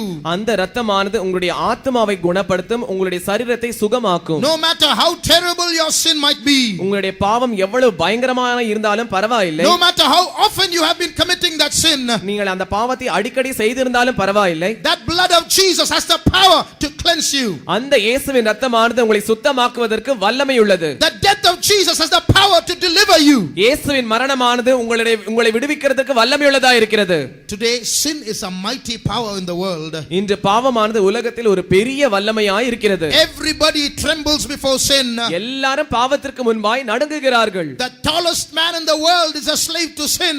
உலகத்தில் மிகவும் உயரமாய் இருக்கிறதான நபர் கூட பாவத்திற்கு அடிமையாய் இருக்கிறார். The heaviest man in the world is a slave to sin. உலகத்தில் பலசாலியாய் இருக்கிற மனுஷனும் பாவத்திற்கு அடிமையாய் இருக்கிறார். The richest man in the world is a slave to sin. உலகத்திலே பெரிய பணக்காரராய் இருக்கிற மனுஷனும் பாவத்திற்கு அடிமையாய் The இருக்கிறார். most educated man in the world is a slave to sin. உலகத்தில் அதிகமாக படித்ததான மனுஷன் கூட பாவத்திற்கு அடிமையாய் The இருக்கிறார். most beautiful person in the world is a slave to sin. உலகத்திலே மிக அழகாய் இருக்கிறதான நபர் கூட பாவத்திற்கு அடிமையாய் இருக்கிறார். While it holds every human being under its grip. பாவமானது தன்னுடைய பிடியில் எல்லா மனுஷர்களையும் வைத்திருக்கிறது. With your eyes closed, உங்களுடைய கண்கள் மூடின பிரகாரம் look at the cross. சிலுவையை நோக்கி பாருங்கள். There was a man hanging on the cross. அங்கே ஒரு மனுஷன் சிலுவையில் மேல் தொங்கிக் கொண்டிருக்கிறார். In him is no beauty. அவருக்குள் சௌந்தரியம் இல்லை. He was a man who was not rich. அவர் ஐஸ்வரியமுள்ள மனுஷன் அல்ல. He was an ordinary man. அவர் ஒரு சாதாரண மனுஷன். His name is Jesus. அவருடைய நாமம் இயேசு. And as he stands there impaled on the cross, அவர் அந்த சிலுவையில் தொங்கப்பட்டதான அந்த நிலவரத்தில் நின்று கொண்டிருக்கும் போதுதானே the sin that is so powerful controlling every human in the world, எல்லா உலகத்தில் இருக்கிற எல்லா மனுஷர்களையும் ஆட்சி செய்து கொண்டிருக்கிறதான இந்த வல்லமை வாய்ந்ததான பாவம் is trembling before Jesus. இயேசுவுக்கு முன்பாய் நடுங்குகிறது. It is trembling before Jesus. அது இயேசுவுக்கு முன்பாய் நடுங்குகிறது. The foot of Jesus is on the head of sin. இயேசுவின் பாதமானது பாவத்தின் தலையின் மேல் இருக்கிறது. Today he has the power to deliver you from sin. இன்று பாவத்திலிருந்து உங்களை விடுதலையாக்குவதற்கு அவர் வல்லமையுள்ளவராய் இருக்கிறார். So with your eyes closed, எனவே உங்கள் கண்கள் மூடின பிரகாரம் look on the cross. அந்த சிலுவையை நோக்கி பாருங்கள். That's the only place in the universe where your sin can go. முழு அண்ட சராசரத்திலுமே உங்கள் பாவம் போகக்கூடியதான ஒரே ஒரு இடம் அந்த சிலுவை. That's the only place in the universe before which sin trembles. முழு அகிலாண்டத்திலுமே உங்களுடைய பாவம் நடுங்கக்கூடியதான ஒரே ஒரு இடம் அந்த சிலுவை. Come to the cross, dear brother. அருமையான சகோதரனே, அந்த சிலுவை அண்டை வா. Come to the cross, dear sister. அருமையான சகோதரியே, அந்த சிலுவை அண்டை வா. That sin that has been troubling you உங்களை தொந்தரவு படுத்திக் கொண்டிருக்கிறதான அந்த பாவம் is going to walk out of your life. உங்களுடைய வாழ்க்கையிலிருந்து அது போக போகிறது. That sickness that has been troubling you is going to walk out of your life. இதுவரைக்கும் உங்களை தொந்தரவு படுத்திக் கொண்டிருக்கிறதான அந்த வியாதியானது உங்களை வாழ்க்கை விட்டு போக போகிறது. Just like David went towards Goliath and Goliath went towards David. எப்படி தாவீது கோலியாத்தை நோக்கி சென்றானோ, கோலியாத் தாவீதை நோக்கி சென்றானோ, as sin walked towards Jesus, Jesus walked towards sin. பாவமானது இயேசுவை நோக்கி கொண்டு செல்கிறது, இயேசுவானவர் பாவத்தை நோக்கி வந்து கொண்டிருக்கிறார். Sin took nails and crucified Jesus on the cross. பாவமானது ஆணிகளை எடுத்து சிலுவையின் மேல் இயேசுவை அறைந்து விட்டது. And then Jesus bled to death. அந்த இடத்தில் இயேசுவானவருக்கு ரத்தம் வழிந்து வழிந்து கடைசியில் அவர் மரித்து போய்விட்டார். And sin thought that is the end. அப்பொழுது பாவமானது இப்படி நினைத்துக் கொண்டது இதுதான் அவருடைய முடிவு என்று. Oh, now I am in power. இப்பொழுது நான் தான் வல்லமையுள்ளவனாய் இருக்கிறேன். The throne is mine. சிங்காசனம் என்னுடையது. Every human being is mine. ஒவ்வொரு மனுஷ பிறவியும் எனக்குரியவர்கள். But you know what Jesus did? ஆனால் இயேசுவானவர் என்ன செய்தார் என்று உங்களுக்கு தெரியுமா? His body died. அவருடைய சரீரம் மரித்தது. But his soul was alive. ஆனால் அவருடைய ஆத்துமாவோ உயிரோடு இருந்தது. Sin could not touch his soul. பாவமானது அவருடைய ஆத்துமாவை தொட முடியவில்லை. In his soul, you know what where he went? அவருடைய ஆத்துமாவை வைத்துக்கொண்டு அவர் எங்கே சென்றார் என்று உங்களுக்கு தெரியுமா? Satan was sitting on the throne in hell. சாத்தானானவன் பாதாளத்தில் சிங்காசனத்தின் மேல் வீற்றிருந்தார். I have taken the victory. நான் ஜெயம் பெற்றேன். Jesus is crucified. இயேசுவானவர் சிலுவையில் அறையப்பட்டார். Jesus is dead. இயேசு மரித்து போய்விட்டார். Now the world is mine. இப்பொழுது உலகம் என்னுடையது. Suddenly a light shone in hell. திடீரென்று பாதாளத்தில் ஒரு வெளிச்சம் பிரகாசித்தது. Jesus came down. இயேசுவானவர் இறங்கி வந்தார். Came down into hell. பாதாளத்திற்குள் இறங்கி வந்தார். Satan froze. All the demons in hell froze. சாத்தானும் அந்த பாதாளத்தில் இருக்கிறதான அத்தனை பிசாசுகளும் அதிர்ச்சியில் உறைந்து போய்விட்டது. They all stood there. அவர்கள் எல்லாரும் அப்படியே அங்கே நின்றார்கள். Jesus was not dead. He is there in front of us. இயேசுவானவர் மரித்து போகவில்லை. இப்பொழுது நம் முன்பாக உயிரோடு நின்று கொண்டிருக்கிறாரே. Behind the throne, அந்த சிங்காசனத்திற்கு பின்பாக a big key was hanging. ஒரு பெரிய திறவுகோலானது தொங்கிக் கொண்டிருந்தது. A bunch of keys were hanging. திறவுகோல்கள் தொங்கிக் கொண்டிருந்தது. What was those keys? அந்த சாவிகள் என்ன? The keys of hell and of death. பாதாளத்திற்கும் மரணத்திற்கும் உரிய திறவுகோல்கள். As all of hell, every demon in hell froze, standing where they were, the way they were. As Satan froze in his seat. முழு பாதாளமும் பாதாளத்தில் இருக்கிறதான அத்தனை பிசாசுகளும் எங்கே இருந்தார்களோ அங்கே நின்று கொண்டு பிசாசானவன் தன்னுடைய சிங்காசனத்தில் அதிர்ச்சியில் உறைந்து போய் உட்கார்ந்து கொண்டிருக்கும் போது Jesus went past the throne and took those keys. இயேசுவானவர் அந்த சிங்காசனத்தை கடந்து சென்று அந்த திறவுகோல்களை தம்முடைய கையில் எடுத்தார். He walked out of hell. அவர் பாதாளத்தை விட்டு வெளியே வந்தார். No soldier could stop him. எந்த போர் சேவகனும் அவரை நிறுத்த முடியவில்லை. No demon could stop him. எந்த பிசாசும் அவரை நிறுத்த முடியவில்லை. No stone could stop him. எந்த கல்லும் அவரை நிறுத்த முடியவில்லை. No government seal could stop him. எந்த அரசாங்க முத்திரையும் அவரை நிறுத்த முடியவில்லை. Jesus rose up from the dead. இயேசுவானவர் மரித்தோரிலிருந்து உயிரோடு எழுந்தார். Hallelujah. Behold, I am alive forevermore. இதோ நான் சதா காலங்களிலும் உயிரோடு இருக்கிறேன். And I have the keys of hell and of death. மரணத்திற்கும் பாதாளத்திற்கும் உரிய திறவுகோல்களை நான் வைத்திருக்கிறேன். Dear brother, dear sister, அருமையான சகோதரனே சகோதரியே, you do not have to go to hell. நீங்கள் பாதாளத்திற்கு போக வேண்டிய அவசியமில்லை. No demon can take you to hell. எந்த பிசாசும் உங்களை பாதாளத்திற்கு கொண்டு போக முடியாது. No witchcraft can kill you. எந்த மந்திரவாதமும் உங்களை கொலை செய்ய முடியாது. Why? ஏன்? Because Jesus has the keys. ஏனென்றால் இயேசுவினிடத்தில் அந்த சாவிகள் இருக்கிறது. If you come to Jesus, நீங்கள் இயேசுவினிடத்தில் வருவீர்கள் என்றால், and give your heart to Jesus, உங்களுடைய இதயத்தை இயேசுவினிடத்தில் தருவீர்கள் என்றால், He has the authority to pull death out of your life. உங்களுடைய வாழ்க்கையிலிருந்து மரணத்தை எடுப்பதற்கு அவருக்கு அதிகாரம் இருக்கிறது. He will save you from hell. அவர் உங்களை பாதாளத்திலிருந்து ரட்சிப்பார். And He will give you a peace that no one in this universe can give you. இந்த அண்ட சராசரத்திலும் ஒருவராலும் தரக்கூடாததான சமாதானத்தை அவர் உங்களுக்கு தருவார். Give your heart to Him. அவரிடத்தில் உங்களுடைய இருதயத்தை நீங்கள் கொடுங்கள். You will experience the most beautiful thing that can ever happen in your life. இதுவரைக்கும் நீங்கள் உங்கள் வாழ்க்கையில் அனுபவித்திராததான ஒரு அழகான சம்பவத்தை நீங்கள் அனுபவிப்பீர்கள். That's the turning point in your life. அதுதான் உங்களுடைய வாழ்க்கையில் வருகிறதான திருப்புமுனை. Jesus has come to be your savior. இயேசுவானவர் உங்களுடைய இரட்சகராய் இருக்கும்படியாய் வந்திருக்கிறார். This is our message, dear brother, dear sister. அருமையான சகோதரனே சகோதரி, இதுதான் எங்களுடைய செய்தி. If your heart is upright before Him, உங்களுடைய இருதயமானது அவருக்கு முன்பாக உத்தமமாய் இருக்கும் என்றால், then He is going to come to show His strength and His power in your life. அவர் தம்முடைய வல்லமையும் பலத்தையும் உங்களுடைய வாழ்க்கையில் காண்பிக்கும்படியாய் வருவார். His eyes are running to and fro throughout the whole earth. அவருடைய கண்களானது பூமி எங்கும் சுற்றி உலாவிக் கொண்டிருக்கிறது. He is looking for a chance to show Himself strong on the behalf of upright people. உத்தமமான ஜனங்களுடைய சார்பில் தம்முடைய வல்லமையை காண்பிக்கும்படியாக அவர் தருணத்தை எதிர்பார்த்து கொண்டிருக்கிறார். Let's forget the uprightness of the people of this world. இந்த உலகத்தில் இருக்கிற ஜனங்களுடைய உத்தமத்தை நாம் மறந்து விடுவோம். Let our eyes be open once again. மறுபடியும் நாம் நம்முடைய கண்களை திறப்போம். Let's ask ourselves this question. இந்த கேள்வியை நம்மை பார்த்தே நாம் கேட்போம். Children of God, தேவ பிள்ளைகளே, people who have accepted Jesus already, ஏற்கனவே இயேசுவை ஏற்றுக்கொண்டவர்கள், is our heart upright? நம்முடைய இருதயம் உத்தமமாய் இருக்கிறதா? When God speaks to us, இயேசுவான தேவன் நம்மோடு கூட பேசும்போது we accept the truth. நாம் சத்தியத்தை ஏற்றுக்கொள்கிறோமா? When Jesus asks you to put away your TV sets, உங்களுடைய டிவியை நீங்கள் வீட்டை விட்டு விலக்கி வைக்க வேண்டும் என்று இயேசு உங்களை பார்த்து சொல்லும்போது, or if the Lord asks you to come out and step out to serve Him, இல்லாவிட்டால் நீங்கள் வந்து அவருக்கு ஊழியம் செய்ய வேண்டும் என்று அவர் உங்களை பார்த்து அழைக்கும் போது, what is your response? உங்களுடைய பதில் என்னவா இருக்கிறது? Are you trying to give an excuse? நீங்கள் ஏதோ சாக்கு போக்கு சொல்ல முயற்சிக்கிறீர்களா? Or are you trying to justify what you're saying or what you're doing? இல்லாவிட்டால் நீங்கள் என்ன செய்கிறீர்களோ என்ன சொல்லுகிறீர்களோ அது நியாயம்தான் என்று நியாயப்படுத்துகிறீர்களா? Or are you trying to say no, that's not God speaking to me, that's God speaking to someone else? இல்லை என்றால் அது தேவன் என்னோடு கூட பேசவில்லை, வேறு யாரோடு கூட பேசிக் கொண்டிருக்கிறார் என்று நீங்கள் சொல்ல முயற்சிக்கிறீர்களா? Or if you don't like the message, are you going to attack the messenger? இல்லாவிட்டால் செய்தி உங்களுக்கு விருப்பமில்லை என்றால் செய்தியாளரை தாக்க போகிறீர்களா? Then our heart is not upright. அப்படியாக இருக்கும் என்றால் நம்முடைய இருதயமானது உத்தமமாய் இல்லை. No matter how difficult the truth might be, சத்தியமானது எவ்வளவு கடினமுள்ளதா இருந்தாலும் பரவாயில்லை. if we are upright, we will receive it. நாம் உத்தமம் உள்ளவர்களா இருந்தால் நாம் அதை ஏற்றுக்கொள்வோம். If we are upright, we will love it. நாம் உத்தமம் உள்ளவர்களா இருந்தால் அதை நேசிப்போம். No matter how difficult it might be, அது எந்த அளவுக்கு கடினமுள்ளதா இருந்தாலும் பரவாயில்லை. we won't find fault with the truth or the speaker. We will say, Lord, give me the grace, Lord. நாம் சத்தியத்தில் குற்றம் கண்டுபிடிக்க மாட்டோம், சத்தியம் சொல்லுகிறவர் பேரில் குற்றம் கண்டுபிடிக்க மாட்டோம். ஆண்டவரே நீர் என்னுடைய இருதயத்தை மாற்றும் என்று நாம் ஆண்டவரிடத்தில் கேட்போம். If God is speaking to you about some wrong relationship in your life, உங்களுடைய வாழ்க்கையில் ஏதோ ஒரு தவறான உறவு இருக்கிறதை பற்றி தேவன் உங்களோடு கூட பேசுவார் என்றால், if there's some young person here and indulging in some carnal relationship, இங்கே இருக்கிறதான ஏதோ ஒரு வாலிப நபர் ஏதோ ஒரு மாம்ச பிரகாரமான உறவில் அவர் ஈடுபட்டு கொண்டிருப்பார் என்றால், and the word of God is visiting you, convicting you that this is not of God, it's not the will of God, it's wrong. தேவனுடைய வார்த்தையானது உங்களை வந்து சந்திக்கிறது, அது உங்களை குத்தி பேசுகிறது, இது தேவனுடைய சித்தம் அல்ல, நீங்கள் செய்வது தவறு.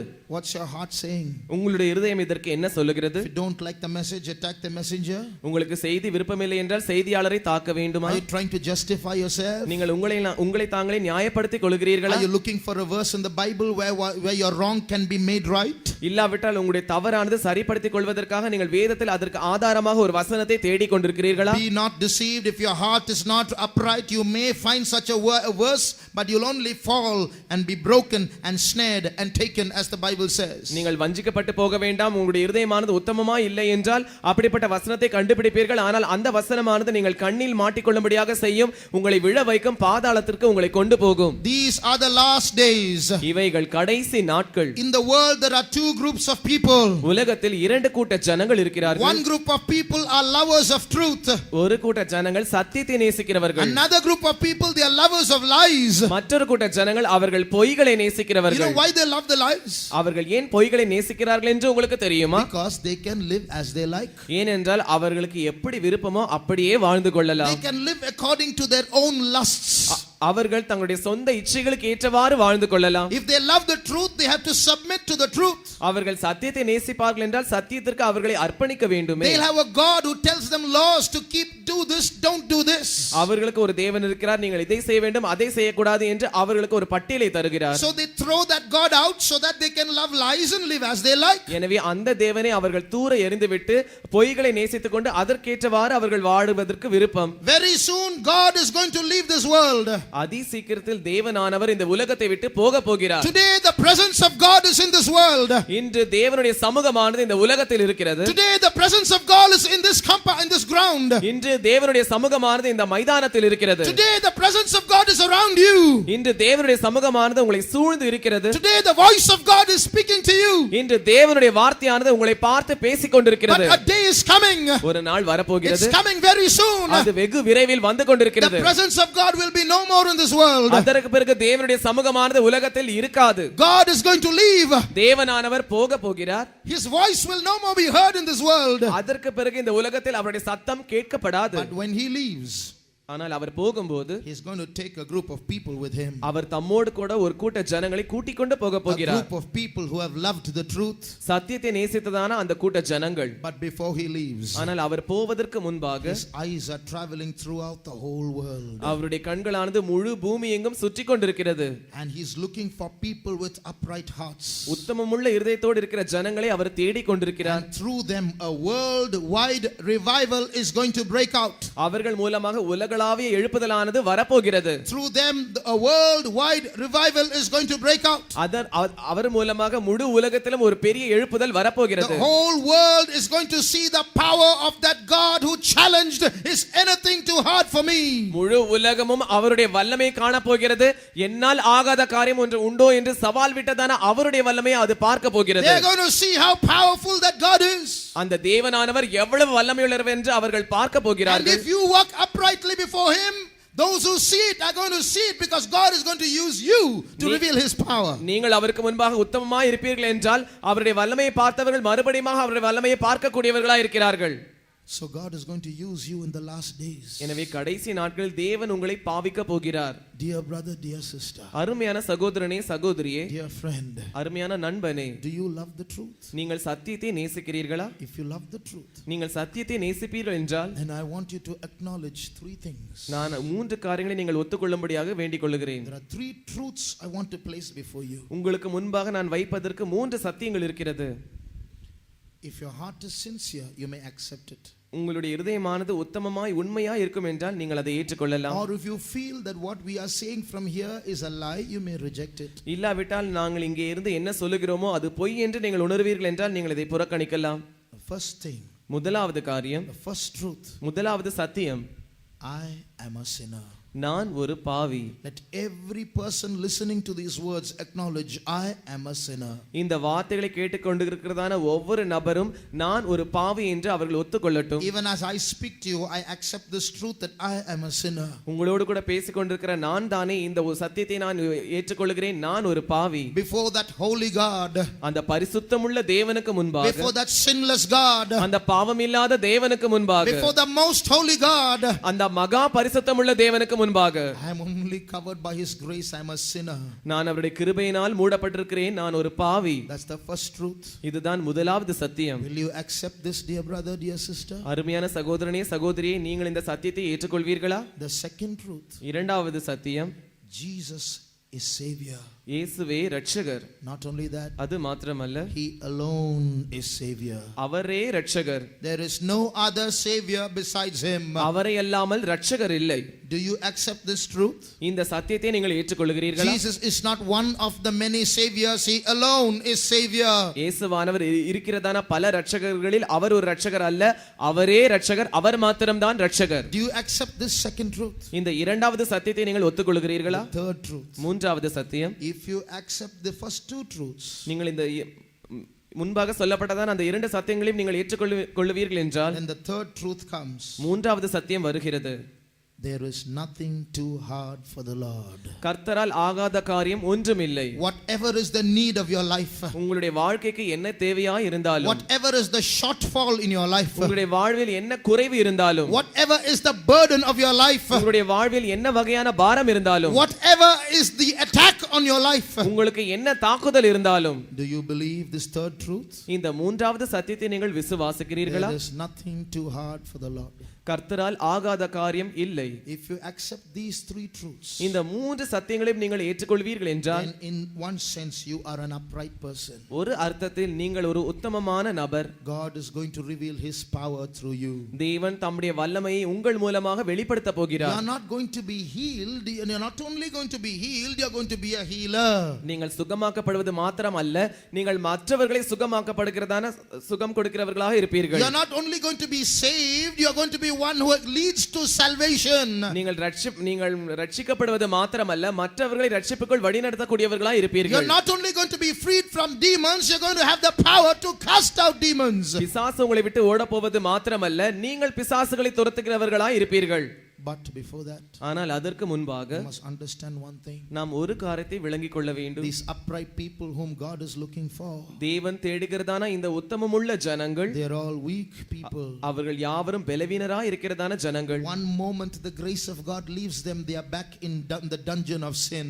ஒரு நிமிடம் தேவனுடைய கிருபையானது அவர்களை விட்டு போய்விட்டால் அவர்கள் மறுபடியும் குப்பை தொட்டிக்குள் போய்விடுவார்கள். They will be once again in the dungeon of sin. அந்த பாவத்தினுடைய அந்த சிறைக்குள் அவர்கள் போய்விடுவார்கள். We are all kept by the grace of God. நாம் யாவரும் தேவனுடைய கிருபையினால் காக்கப்பட்டிருக்கிறோம். Before we close, நாம் முடிப்பதற்கு முன்பாக we want to ask you one question. நான் உங்களை பார்த்து ஒரு கேள்வியை கேட்க விரும்புகிறேன். If there is anyone here who acknowledges, yes, I'm a weak person. இங்கே இருக்கிறதான யாராவது ஒருவராவது ஆம் நான் ஒரு பலவீனமான மனுஷன் என்று சொல்லுவீர்கள் என்றால், If there's anyone here who acknowledges, yes, I'm a weak person. இங்கே இருக்கிறவர் யாராவது ஒருவராவது ஆம் நான் ஒரு பலவீனமுள்ள மனுஷன் என்று சொல்லுவீர்கள் என்றால், If you realize without the grace of God I cannot live this life. தேவனுடைய கிருபை இல்லாமல் என்னால் இந்த வாழ்க்கையை செய்ய முடியாது என்று நீங்கள் உணர்வீர்கள் என்றால், I live only by the grace of God. நான் தேவனுடைய கிருபையினால் மாத்திரம்தான் உயிரோடு It's இருக்கிறேன். because of the grace of God I am not consumed. தேவனுடைய கிருபை இருப்பதனால் தான் நான் பட்சிக்கப்பட்டு போகவில்லை. If you agree that you are weak and you are here only by the grace of God, நீங்கள் பலவீனர் என்றும் நீங்கள் இங்கே இருப்பது தேவனுடைய கிருபையினால் மாத்திரம்தான் என்றும் நீங்கள் ஒத்துக்கொள்வீர்கள் என்றால், as a testimony to your weakness உங்களுடைய பலவீனத்திற்கு ஒரு சாட்சியாக and as a testimony to the grace of God, தேவனுடைய கிருபைக்கு ஒரு சாட்சியாக you may stand up where you are. நீங்கள் எங்கே இருக்கிறீர்களோ அங்கே எழும்பி நிற்கலாம். If you are strong within yourself, you need not stand up, please. நீங்கள் உங்களுக்குள்ளே பலமுள்ளவர்களாய் இருப்பீர்கள் என்றால் நீங்கள் தயவு செய்து எழுந்து நிற்க If you வேண்டாம். feel that you can manage without God, you can be seated where you are. தேவன் இல்லாமலே நான் என்னுடைய வாழ்க்கையை சமாளித்துக் கொள்ள முடியும் என்று நீங்கள் நினைப்பீர்கள் என்றால் நீங்கள் அப்படியே If உட்கார்ந்திருக்கலாம். you feel that you have a lot of self strength, you can be seated where you are. எனக்கு அதிகமாக சுய பலம் இருக்கிறது என்று நீங்கள் உணர்வீர்கள் என்றால் நீங்கள் எழும்ப வேண்டாம், உட்கார்ந்தே இருக்கலாம். If you think by your experience you can carry on in life, then you can be seated where you are. உங்களுடைய அனுபவங்களின் மூலமாக நான் என்னுடைய வாழ்க்கையில் முன்னேறுவேன் என்று நீங்கள் நினைப்பீர்கள் என்றால் நீங்கள் உட்கார்ந்தே இருக்கலாம். If you think your wisdom will help you, you can be seated where you are. உங்களுடைய ஞானம் உங்களுக்கு உதவி செய்யும் என்று நீங்கள் நினைப்பீர்கள் என்றால் நீங்கள் அப்படியே உட்கார்ந்து இருக்கலாம். But if you are weak, ஆனால் நீங்கள் பலவீனராய் இருப்பீர்கள் என்றால், you say, Lord, I cannot, ஆண்டவரே என்னால் முடியாது என்று நீங்கள் சொல்லுவீர்கள் என்றால், then you may stand up. அப்பொழுது நீங்கள் எழும்பி நிற்கலாம். And as you stand up, நீங்கள் எழும்பி நிற்கும்போது தானே the eyes of the Lord that were wandering throughout the whole world பூமி எங்கும் சுற்றி உலாவிக் கொண்டிருக்கிறதான கர்த்தருடைய கண்கள் is now being fixed in this place. இப்பொழுது இந்த இடத்தில் பதிக்கப்பட்டிருக்கிறது. It has stopped moving. It has stopped moving. அது அசைவதை விட்டு நின்று விட்டது. It is now watching you. இப்பொழுது அது உங்களை கவனித்துக் கொண்டிருக்கிறது. Because your heart is upright. ஏனென்றால் உங்களுடைய இருதயமானது உத்தமமாய் இருக்கிறது. Your heart is upright in that it is acknowledged its weakness. உங்களுடைய இருதயமானது உத்தமமாய் இருந்து அதோடு கூட அது பலவீனமாய் இருக்கிறது என்றும் ஒத்துக்கொண்டிருக்கிறது. Your heart is upright because it is acknowledged that it is weak. உங்களுடைய இருதயமானது உத்தமமாய் இருக்கிறது ஏனென்றால் அது பலவீனமாய் இருக்கிறது என்று ஒத்துக்கொண்டதினால். Your heart is upright because it clings to the grace of God. உங்களுடைய இருதயமானது தேவனுடைய கிருபையை பற்றி பிடித்தபடினால் உங்களுடைய இருதயம் உத்தமமானது. Dear brother, dear sister, அருமையான சகோதரனே சகோதரியே, we have only a few days in this planet Earth. இந்த பூமியாக கிரகத்தில் நமக்கு கொஞ்ச நாட்கள் தான் இருக்கிறது. Very soon we are going to leave this world. அதி சீக்கிரத்தில் நாம் இந்த உலகத்தை விட்டு போக போகிறோம். But we have an enemy. ஆனால் நமக்கு ஒரு சத்துரு இருக்கிறார். There is a dragon with 7 heads waiting to swallow the upright. 7 தலைகளை வைத்துக் கொண்டிருக்கிறதான ஒரு வலு சர்ப்பமானது உத்தமமானவர்களை விழுங்கும்படியாய் காத்துக் கொண்டிருக்கிறது. There is a dragon who knows our weakness. நம்முடைய பலவீனங்களை அறிந்திருக்கிறதான ஒரு வலு சர்ப்பம் இருக்கிறது. And is looking for a chance to swallow you and me. உங்களையும் என்னையும் விழுங்கும்படியாக அது தருணத்தை பார்த்து கொண்டிருக்கிறது. Yes, we know those 7 heads are stronger than us. ஆம், அந்த 7 தலைகளும் நம்மை காட்டிலும் பலம் உள்ளது என்று நாம் அறிந்திருக்கிறோம். Yes, we know that dragon is wiser than us. ஆம், அந்த வலு சர்ப்பமானது நம்மை காட்டிலும் ஞானம் உள்ளது என்று நாம் அறிந்திருக்கிறோம். Yes, we know that dragon is stronger than us. ஆம், அந்த வலு சர்ப்பமானது நம்மை காட்டிலும் சக்தி வாய்ந்தது என்று நாம் அறிந்திருக்கிறோம். Yes, we know that dragon is faster than us. அந்த வலு சர்ப்பமானது நம்மை காட்டிலும் வேகமானது என்று நாம் அறிந்திருக்கிறோம். But remember, ஆனால் நினைவில் கொள்ளுங்கள், remember one thing. ஒரு காரியத்தை நீங்கள் நினைவில் கொள்ளுங்கள். We weak human beings are not alone.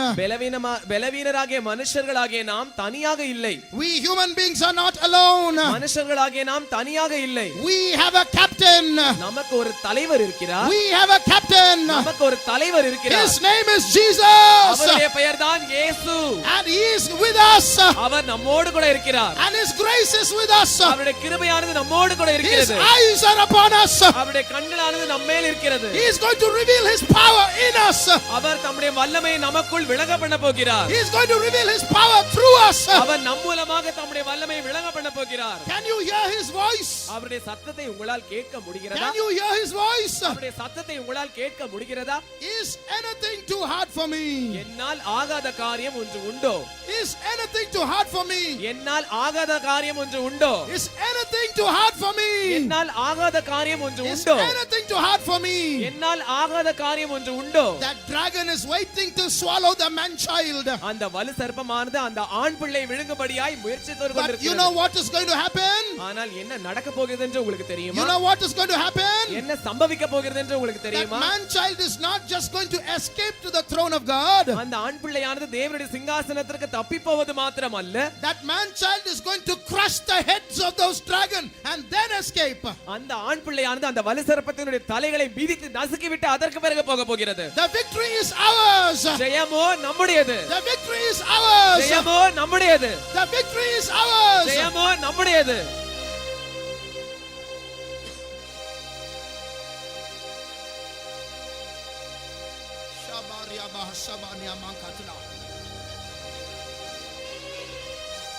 The eyes of the Lord are upon the weak ones. கர்த்தருடைய கண்களானது பலவீனராய் இருக்கிறீர்களே உங்கள் மேல் இருக்கிறது. The eyes of the Lord are upon the weak ones because they are upright before God. கர்த்தருடைய கண்களானது பலவீனராய் இருக்கிறவர்கள் மேல் இருக்கிறது. ஏனென்றால் அவர்களுடைய இருதயமானது தேவனுக்கு முன்பாய் உத்தமமாய் இருக்கிறது. A voice is being heard. ஒரு சத்தமானது கேட்கப்பட்டு Is கொண்டிருக்கிறது. anything too hard for me? என்னால் ஆகாத காரியம் உண்டோ? From the voice, a power is coming down. அந்த சத்தத்திலிருந்து ஒரு வல்லமையானது இறங்கி வந்து கொண்டிருக்கிறது. From the voice, a power is coming அந்த down. சத்தத்திலிருந்து ஒரு வல்லமையானது இறங்கி வந்து கொண்டிருக்கிறது. A power to save. ரட்சிக்கிறதுக்கான வல்லமை, A power to conquer. Conquer. மேற்கொள்வதற்கு இருக்கிறதான வல்லமை, A power to crush the head of Satan. சாத்தானுடைய தலையை நசுக்குவதில் இருக்கிறதான வல்லமை, A power to heal. சுகமாக்க கூடியதான வல்லமை. Receive the power. அந்த வல்லமையை பெற்றுக்கொள்ளுங்கள். Receive the power. வல்லமையை பெற்றுக்கொள்ளுங்கள். இந்த கூட்டம் இன்னும் சில நிமிடங்களில் முடிவடையும். Beloved, this meeting will conclude in a few moments. இந்த கடைசி ஒரு சில நிமிஷங்களுக்குள்ளே கர்த்தருடைய அந்த மகா பராக்கிரமத்தை உங்கள் வாழ்க்கையிலே நீங்கள் அனுபவிக்க போகிறீர்கள். Within these few minutes, you are going to experience the mighty power of God. பாருங்கள், ஒரு முறை கூட நான் சொல்லுகிறேன். I tell you once more. கர்த்தர் சாத்தானிடத்தில் ஒரு கேள்வியை கேட்டார். The Lord asked Satan a question. சாத்தானே, Satan, நீ எங்கிருந்து வருகிறாய்? where are you coming from? அவன் சொன்னான், உலகமெங்கும் சுற்றி திரிந்து வருகிறேன். I have gone throughout the whole world. பாருங்கள், உலகமெங்கும் சுற்றி திரிந்து வருகிறேன். He goes throughout the whole world தீமை செய்யும்படியாக, to do evil, ஆத்துமாக்களை அழிக்கும்படியாக, to destroy souls, வியாதியினாலே சோர்வுறச் செய்யும்படியாக, to make people weary with sickness, ஜனங்களுக்கு தீமை செய்யும்படியாக, to do evil upon people, தேவனுடைய பிள்ளைகளை அழிக்கும்படியாக, to destroy the people of God. சாத்தான் சொல்லுகிறான், நான் உலகமெங்கும் சுற்றி திரிந்து வருகிறேன். I'm wandering throughout the whole world, he says. மறுபக்கத்திலே On the other side, இப்பொழுது நாம் படித்த வண்ணமாக, as we sang just now, கர்த்தருடைய கண்கள் the eyes of the Lord, பூமியெங்கும் உலாவிக் கொண்டிருக்கிறது. the eyes of the Lord are going throughout the whole world. சாத்தானே, Satan, நீ என் ஜனத்திற்கு என் பிள்ளைக்கு தீமை செய்யும்படியாக பூமி எங்கும் உலாவிக் கொண்டிருக்கிறாய். you are going throughout the whole world to do evil against my child. ஆனால் கர்த்தர் சொல்லுகிறார், But the Lord says, என் பிள்ளைக்கு நான் உதவி செய்யும்படியாக பூமி எங்கும் உலாவிக் கொண்டிருக்கிறேன். I am going throughout the whole world to help my people. உனக்கு தீமை செய்யும்படியாக, to do you evil, உனக்கு வருகிற நன்மையை கெடுக்கும்படியாக, to destroy the good that is supposed to come upon you, உன்னுடைய பிள்ளைகளை உன்னை விட்டு பிரிக்கும்படியாக, to separate your children from you, உன்னுடைய மனைவியை உன்னுடைய புருஷனை உன்னை விட்டு பிரிக்கும்படியாக, to separate your wife and your husband. இதோ பிசாசு பூமி எங்கும் உலாவிக் The கொண்டிருக்கிறான். devil is going about the whole earth. பயப்படாதே. But do not fear. இந்த கடைசி கூட்டத்திலே, In this last meeting, இன்னொரு வல்லமை பூமி எங்கும் உலாவிக் கொண்டிருக்கிறதை this அறிவிக்கிறோம். power is going throughout the whole earth. அந்த வல்லமை எது? What is that power? மரணத்துக்கும் பாதாளத்துக்கும் உரிய திறவுகோல்களை உடைய வல்லமை. A power that has the keys of hell and of death. அவர் உனக்கு சாத்தானிடத்திலிருந்து விடுதலை தந்து விட்டார். He has given you deliverance from Satan. நான் பார்த்து கொண்டிருக்கும் போதே, As I see, இப்பொழுது நாம் இந்த கோரஸ் பாடும்போது, நான் பார்த்து கொண்டிருக்கும் போதே, as we sing this song, as I observe, நம்முடைய மத்தியிலே சங்கிலிகள் அவிழ்ந்து கீழே விழுகிறதை நான் காண்கிறேன். I see chains falling away. இதுவரைக்கும் அநேகரை கட்டி இருந்த சங்கிலிகள் துண்டு துண்டாக கீழே விழுகிறார். Chains that have been binding many people are now being cut into pieces. கர்த்தராகிய இயேசு கிறிஸ்துவின் நாமத்திலே நீ விடுதலை அடைந்திருக்கிறாய். Now in the name of Jesus you are delivered. இயேசுவின் நாமம் உன்னை விடுவித்திருக்கிறது. The name of Jesus has delivered you. இயேசு கிறிஸ்துவின் நாமம் உன்னை விடுவித்திருக்கிறது. The name of Jesus Christ has delivered you. உன்னை குணமாக்கி இருக்கிறார். He has healed you. நீங்கள் எல்லாரும் எங்களோடு சேர்ந்து சந்தோஷப்படுங்கள். All of you get together and rejoice. இந்த கூட்டம் இன்னும் 1-2 நிமிடங்களிலே முடியும். Within a couple of minutes this meeting will conclude. இதற்கு முன்னால் எல்லாரும் எங்களோடு சேர்ந்து பாடுங்கள். Without all of us join with us. நீ அநேகம் தரம் உன்னிடத்தில் கேள்வி கேட்ட ஒரு கேள்வி கர்த்தர் உனக்கு அதை வெளிப்படுத்துகிறார். The Lord is giving you, revealing to you the question that you have been asking many times. நான் உத்தமனாக ஜீவிக்க முடியுமா? Can I live an upright life? ஒரு நேரடியான ஒரு பதில் கர்த்தர் தருகிறார். God is giving you a direct answer. கிருபையினால் முடியும். By the grace of God it's possible. Amen.